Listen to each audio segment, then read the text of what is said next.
Stop acting like you know the way ahead, like you know the rules. There are no rules, man. We're lost. You didn't think this series was limited to just boss fights, did you?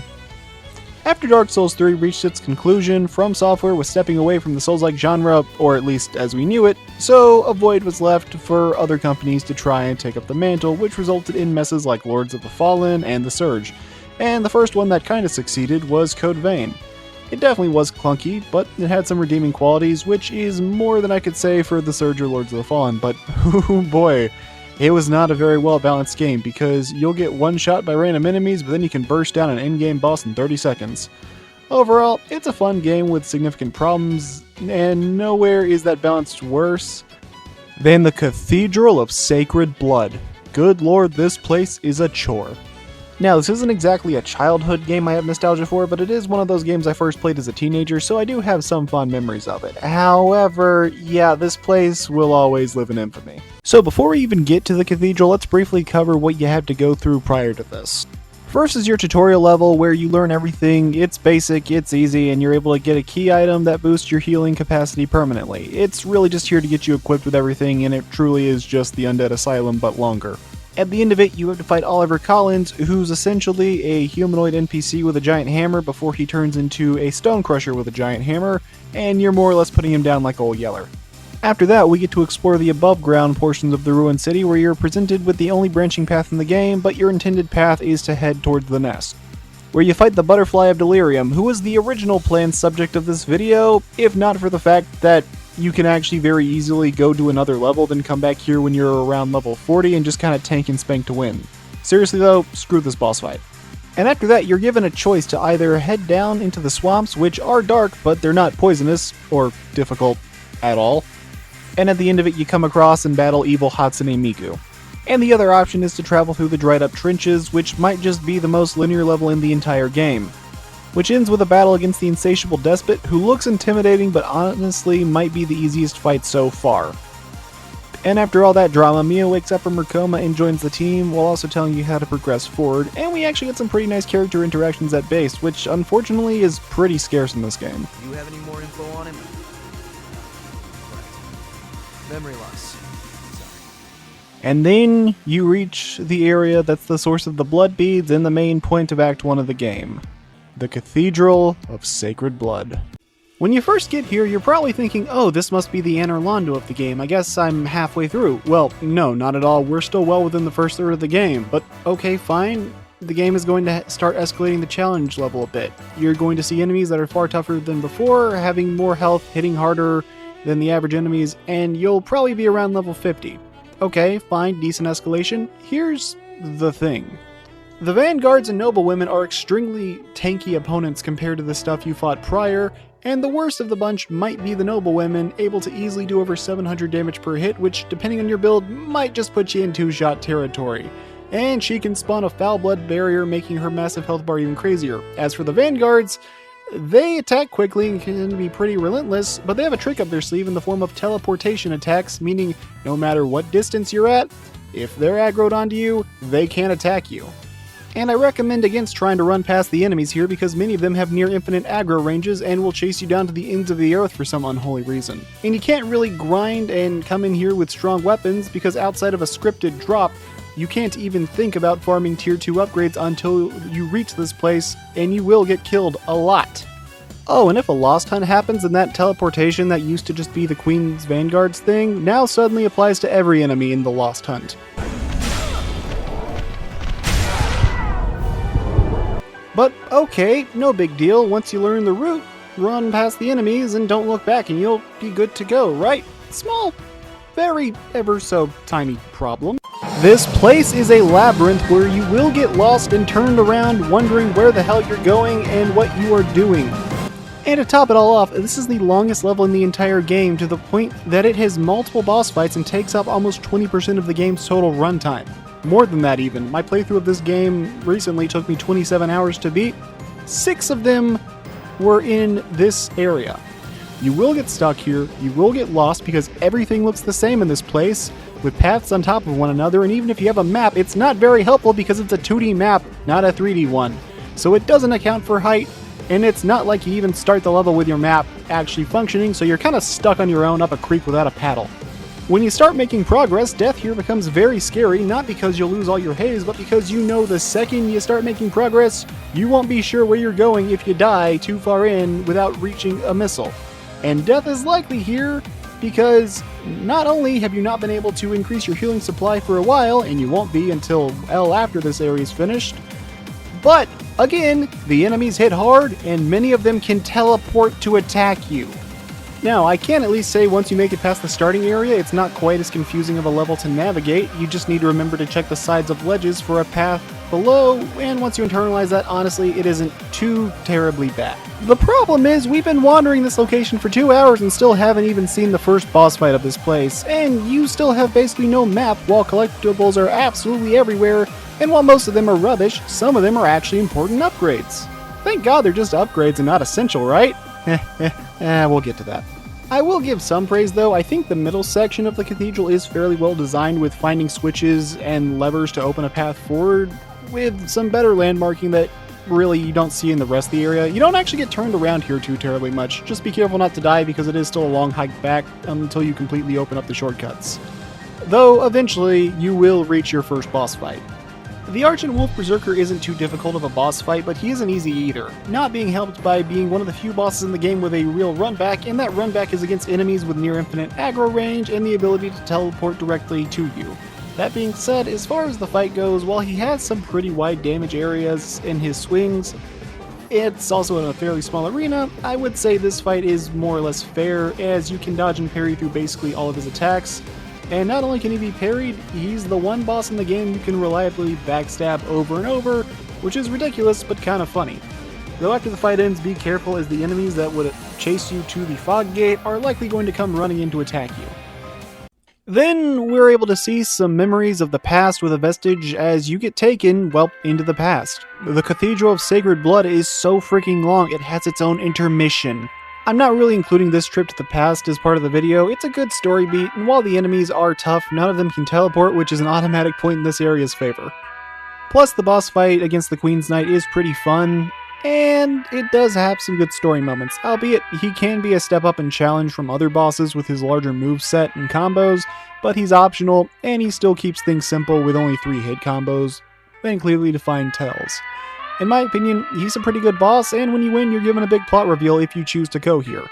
There's just one small problem. You're still stuck in the cathedral, and no, we're not close to the end either. We've still got a good long ways to go, and the kicker is the cathedral has multiple lost invasions, which are basically points where you'll be attacked by up to 3 aggressive and semi-random enemies at once that will endlessly chase you, and they can teleport, so yeah, you're not safe at all until all of them are dead. They deal a lot of damage, and they come in multiple waves. And even if you take care of them, the second half of the cathedral has doors that are locked, requiring you to open them or use the levers, so now you're scouring this confusing as hell level looking for keys that look the same as any other item on the floor in order to progress. And remember, the teleporting aggressive enemies still plague this place. Thankfully, it's not quite as labyrinthine as before, so at least once you get the keys, it shouldn't take you forever to make it to the end, but oh my god, it's still going to take a while. I do not like this place. And keep in mind that the enemies here not only can teleport, but they can 2 or 3 shot you depending on your upgrades. So I really hope the drops for Queen Steel have been kind to you, because you need to have your blood veil at +6 to not get 2-shot by some of these enemies. And don't forget that the entire time you're exploring this place, gravity and fall damage are still a factor, and your healing supplies is capped at 6 right now, because the next healing capacity upgrade isn't for another 2 levels for some unholy reason.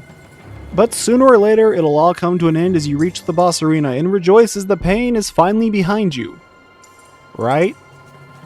Well, our main boss fight of the dungeon is against the successor of the Ribcage. To compare to Dark Souls, this would be your first Lord of Cinder or Lord Soul boss, meaning it's far more powerful of an opponent, with her having control over all the elements. With her spells and her unique boss theme, she seems pretty formidable. And then you realize she can't move from her spot outside of warping to the opposite end of the arena, and suddenly you've pieced together she's actually pretty easy, but honestly, after this whole mess, I'll take an easy fight.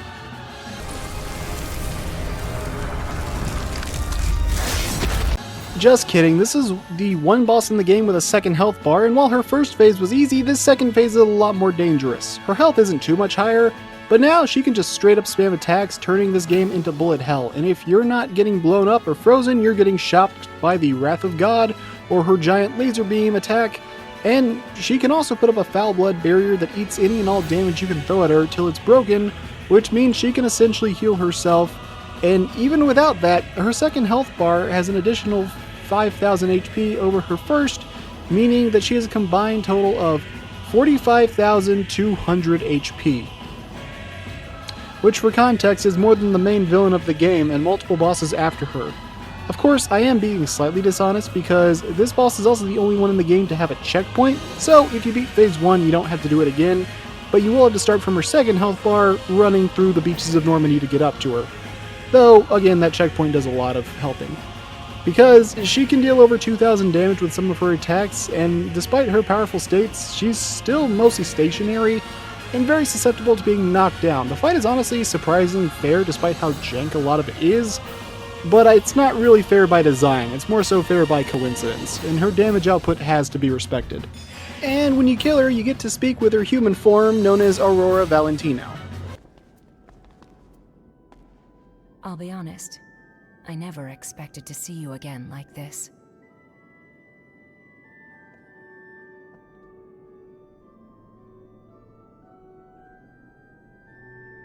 It's been a long time, Louis. Fun fact, her voice actress is Ash Ketchum. Now, after you beat her, you get her narration, and then she starts turning to stone, trying to give you as much information as she can before dying, and congratulations! You've now locked yourself out of the good ending of the game. You see, the Cathedral of Sacred Blood not only has keys you need to find to progress, but also a vestige you need to complete if you wish to save the successor, and saving all 4 of them is one of the 3 major steps towards getting the true ending of the game, and it's also the only step you can lock yourself out of, and the game does not tell you any of this, by the way. Now granted, the attendant Lita is chilling right outside the boss arena willing to help you repair the vestige, but it's not communicated that this is mandatory for one of the game's endings at all. Up to this point, the vestiges were just ways to get extra bits of lore about the world and characters, as well as maybe earn a nifty skill or 2. This is the first time it's ever required for you to use all the vestige fragments and complete it before finishing the level. And not only does the game not tell you this is also going to be the gimmick that is first introduced at the Cathedral of Sacred Blood, the most confusing and labyrinthian level in the game. It's setting you up for failure in a way none of the other successors do. The other successor dungeons aren't even a third of the length of this one, are much easier to navigate and piece together, and some of them even have fewer vestiges to collect. Here, though, it's pretty just making sure you don't stumble your way into the good ending of the game. You pretty much have to use a guide.